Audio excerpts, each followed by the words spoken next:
अफगानिस्तान पर तालिबान का कब्जा कितने दिन चलेगा? 6 महीने, 1 साल, कुछ साल या फिर हमेशा? 4 विकल्प आपके सामने हैं। 6 महीने, 1 साल, कुछ साल या फिर हमेशा। आपके सामने एक एक कर मैं तालिबान अफगानिस्तान और उसके आका पाकिस्तान की स्थिति का ब्यौरा रखता हूं और फिर आपसे आशा करता हूं कि आप बदले में कमेंट्स में हमें यह बताएं अपने अपने एनालिसिस के हिसाब से कि अफगानिस्तान पर तालिबान की मौजूदा सरकार का कब्जा कितने दिन चलेगा। विकल्प मैंने आपको बता दिए, तो शुरू करते हैं।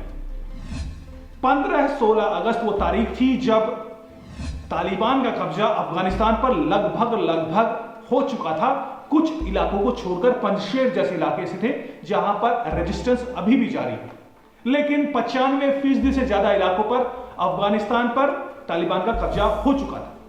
लेकिन तब से लेकर अब तक क्या बदलाव आए हैं मेरे से पूछो तो तालिबान के लिए, अफगानिस्तान के लिए रत्ती भर भी वो बदलाव नहीं आए जिसका सपना तालिबान ने दिखाया था। हां, वो आशंका जरूर सच साबित हो रही है जिसकी आशंका लगभग तमाम देशों ने, यूरोपीय देशों ने, भारत ने वो आशंकाएं उठाई थी। लेकिन अफगानिस्तान में तालिबान ने या फिर पाकिस्तान ने जो सोचा था उसमें रत्ती भर भी बदलाव नहीं आया। बदलाव क्या?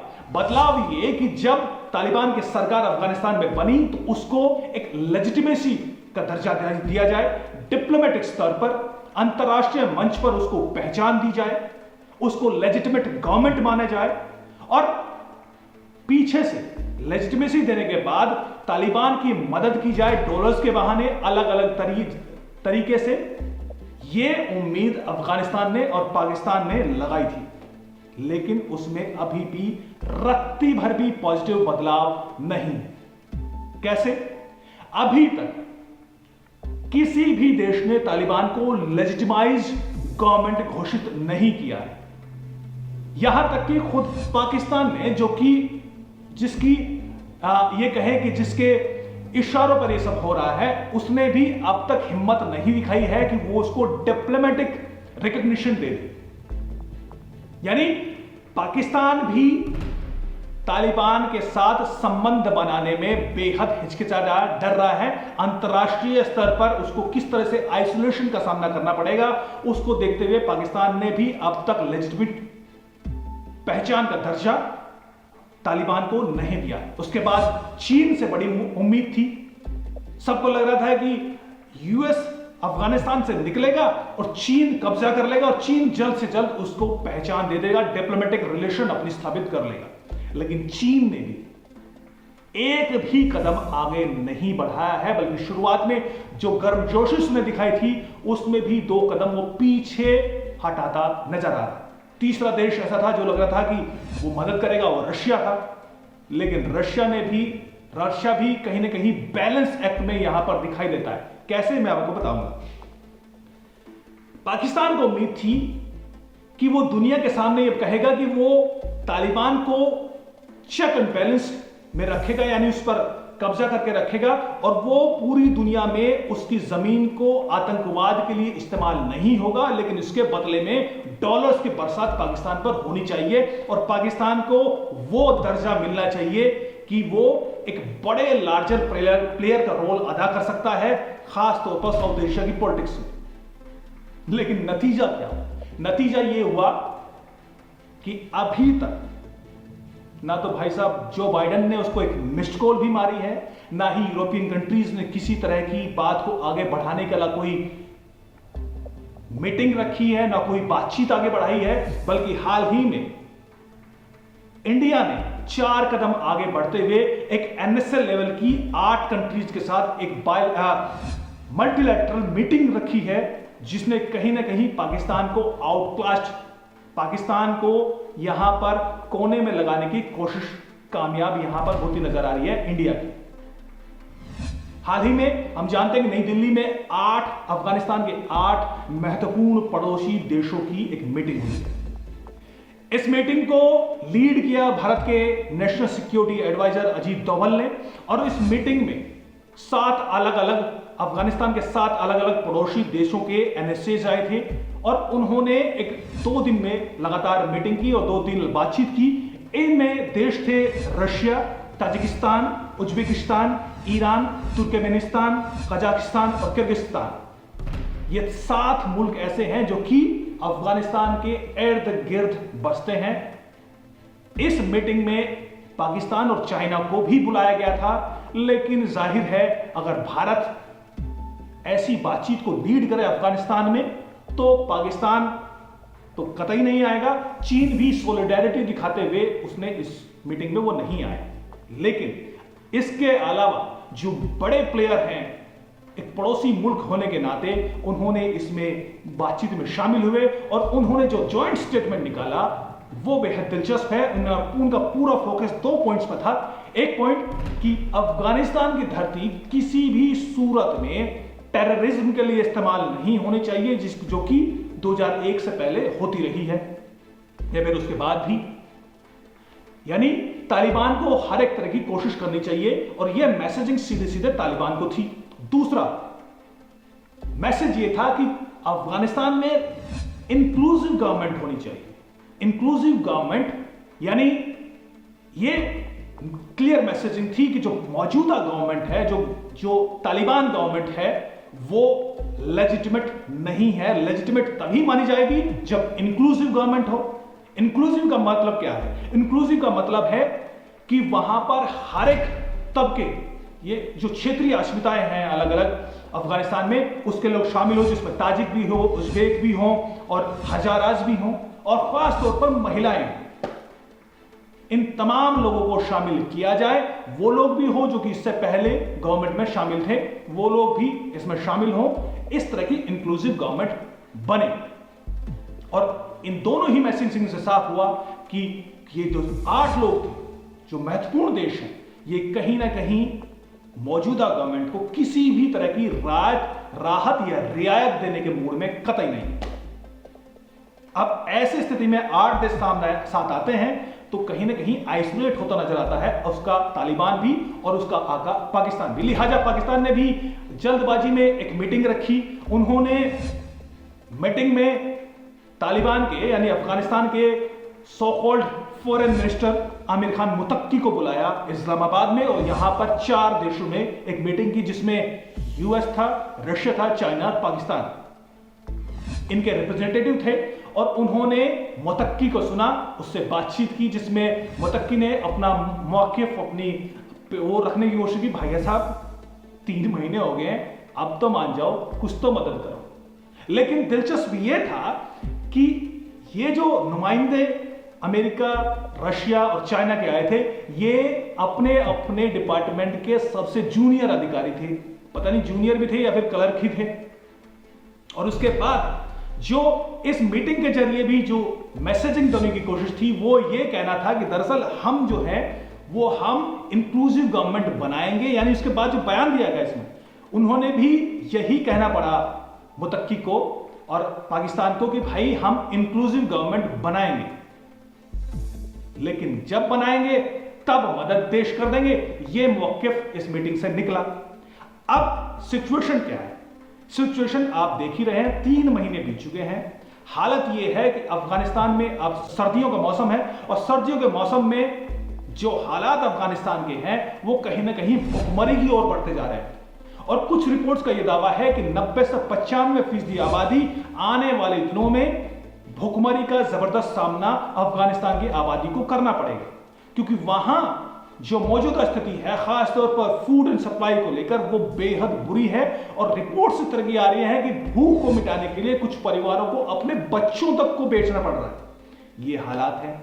मदद कोई करने को तैयार नहीं है और पाकिस्तान ही मदद कर सकता है, लेकिन पाकिस्तान की हालत क्या है वो भी अगले इस सेगमेंट में हम बात करते हैं। तो हालत क्या है? हालत, तालिबान पूरी तरह से निर्भर है पाकिस्तान पर, लेकिन पाकिस्तान में एक और सवाल है। एक और सवाल मैं आपके सामने छोड़ता हूं कि पाकिस्तान में इमरान खान की सरकार कितने दिन चलेगी?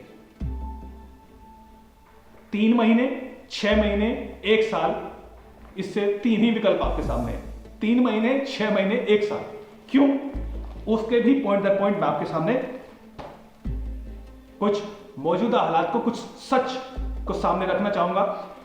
सिचुएशन यह है कि हाल के दिनों में, पिछले महीने आपने देखा होगा कि कैसे आर्मी चीफ के साथ इमरान खान ने हेड टू हेड भिड़ने की, अपनी पहचान को स्थापित करने की कोशिश की DGISI के पद की नियुक्ति को लेकर।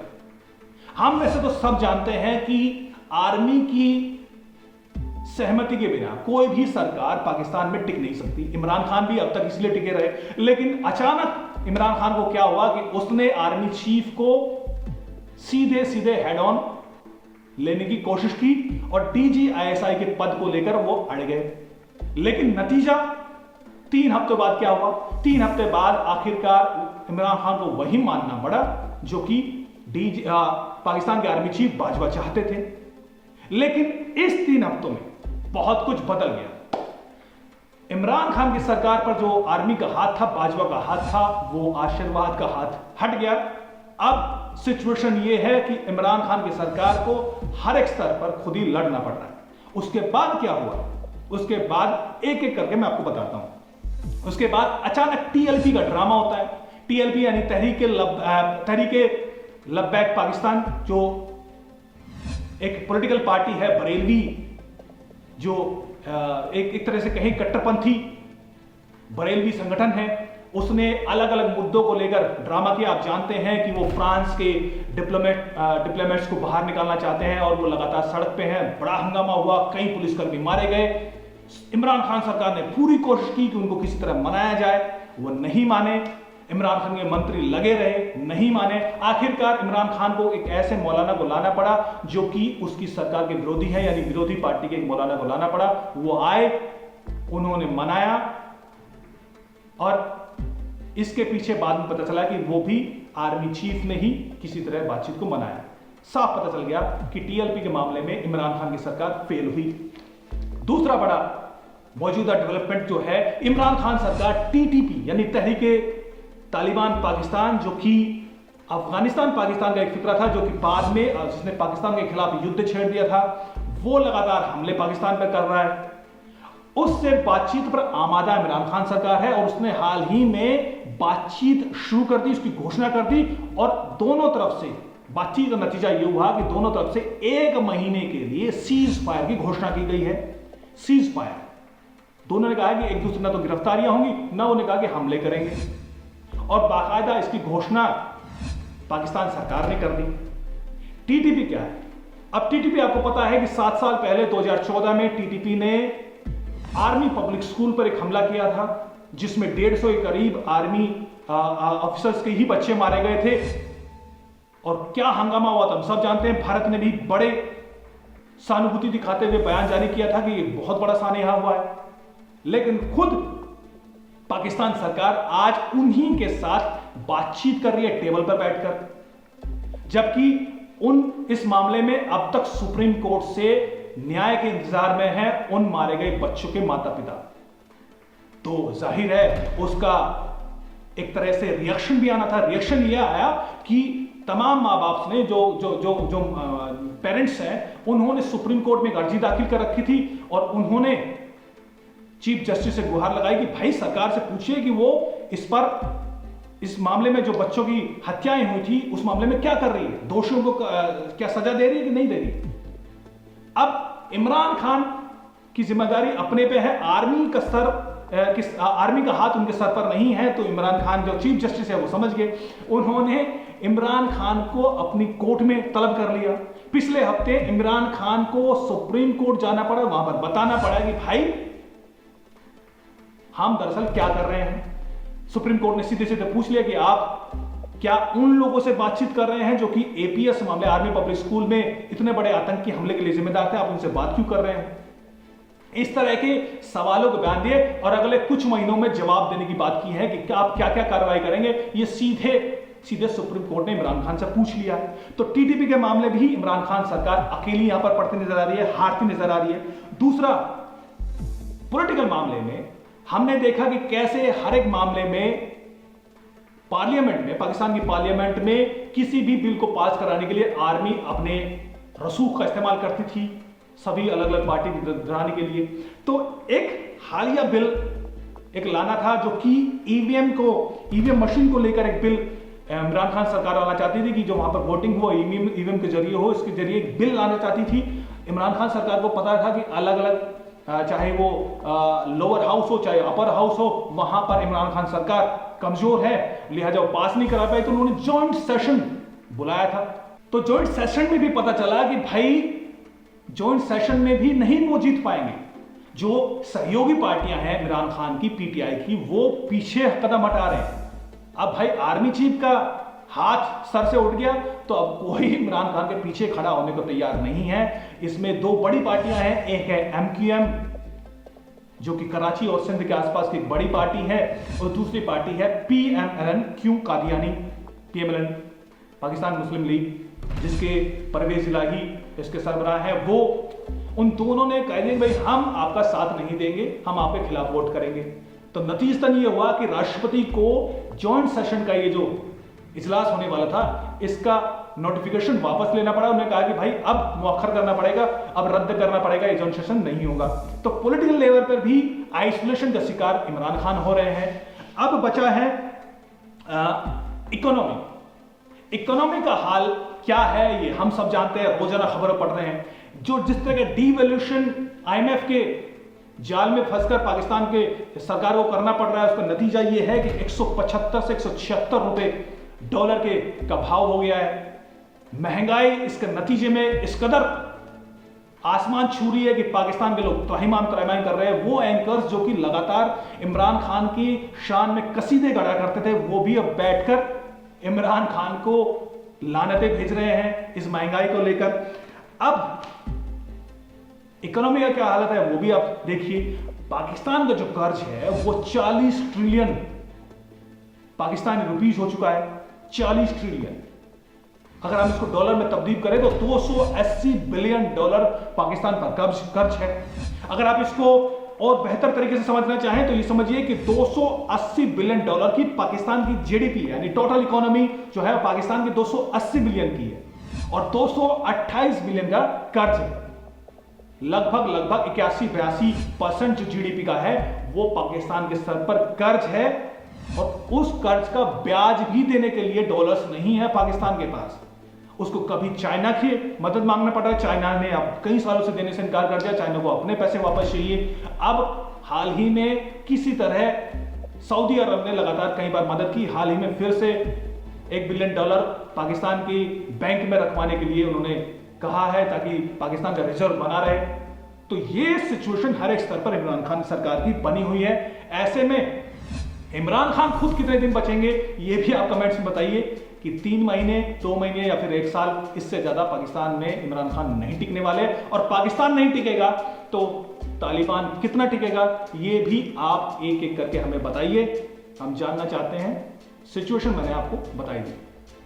नमस्कार।